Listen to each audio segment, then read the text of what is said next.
नमस्कार दोस्तों। सरकार ने नया इनकम टैक्स विधेयक लाने को मंजूरी दे दी है। ये क्या है? इसका आपकी जेब पर क्या असर पड़ेगा? क्या ये आपके लिए फायदेमंद होगा या नई चुनौतियां पेश करेगा? हम आपको बताएंगे इस बिल से होने वाले सबसे बड़े बदलाव और वो बातें जो हर टैक्स पेयर को जाननी चाहिए। सबसे पहले बात करते हैं, यह नया इनकम टैक्स बिल है क्या। अभी जो इनकम टैक्स बिल लागू है वो 1961 में पास हुआ था। उसमें 298 सेक्शन और 23 चैप्टर हैं। ये काफ़ी जटिल हैं और समय बीतने के साथ पुराने भी पड़ चुके हैं। टेक्नोलॉजी भी काफ़ी बदल गई है। 1961 के इसी पुराने इनकम टैक्स एक्ट को बदलने के लिए सरकार ने यह नया बिल पेश किया है। इसमें टैक्स कानूनों को काफ़ी संक्षिप्त और सरल बनाया गया है ताकि आम आदमी भी उन्हें आसानी से समझ सके। सरकार का मानना है कि नए कानून से टैक्स पेयर और सरकार के बीच होने वाले विवाद भी कम हो सकेंगे। इसके अलावा सबसे बड़ी बात ये, सरकार को टैक्स रिलीफ देने के लिए आम बजट का इंतजार नहीं करना होगा या फिर इनकम टैक्स एक्ट में संशोधन के लिए संसद का मुंह नहीं ताकना होगा।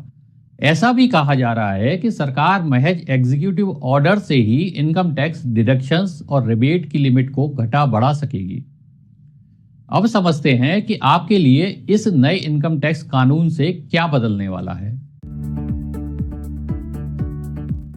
कम नियम, ज्यादा स्पष्टता। मतलब इस नए कानून में पिछले कानून के आधे ही प्रावधान होंगे, बाकियों को हटा दिया जाएगा। जो नियम होंगे वो काफी सरल होंगे।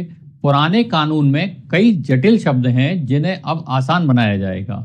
भाषा ऐसी होगी कि टैक्स एक्सपर्ट या सीए की मदद के बिना भी आप उसे समझ सकेंगे। दूसरा पॉइंट है कम विवाद, ज्यादा पारदर्शिता। टैक्स नियमों को इतना क्लियर किया जाएगा कि कम से कम कानूनी झंझट और मुकदमेबाजी होगी।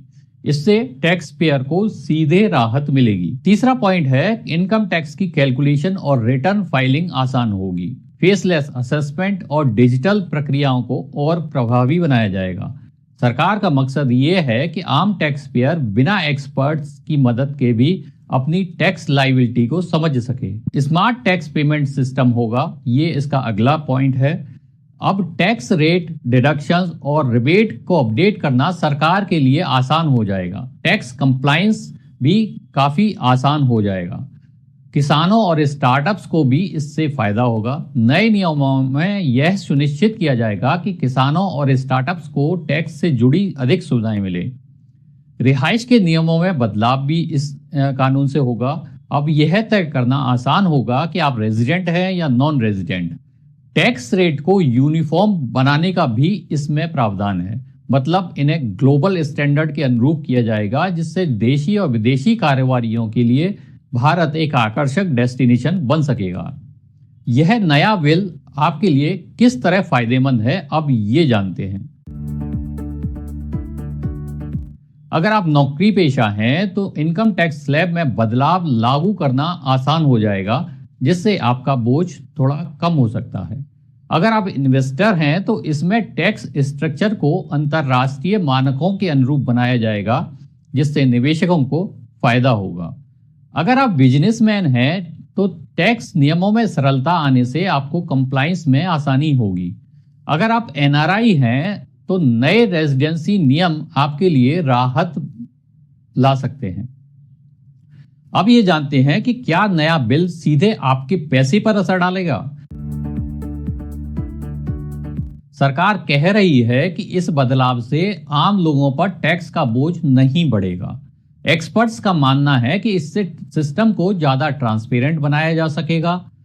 टैक्स स्लैब और डिडक्शन में आसान बदलाव से मिडिल क्लास को भी राहत मिल सकती है। टैक्स कंपनियों के लिए टैक्स कंप्लायंस के नियम और अधिक स्पष्ट हो जाएंगे। पुराने कानून में मौजूद अप्रासंगिक प्रावधानों को भी हटा दिया जाएगा। सबसे बड़ी बात कि यह कानून टैक्स चोरी को रोकने और टैक्स बेस बढ़ाने में भी मदद करेगा।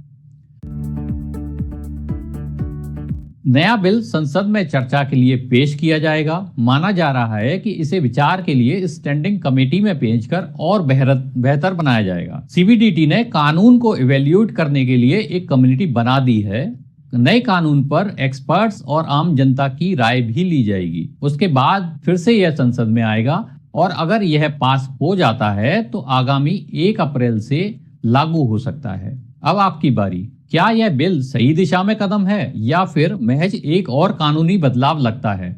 हमें नीचे कमेंट में बताएं और वीडियो को लाइक और शेयर करना ना भूलें। Thank you.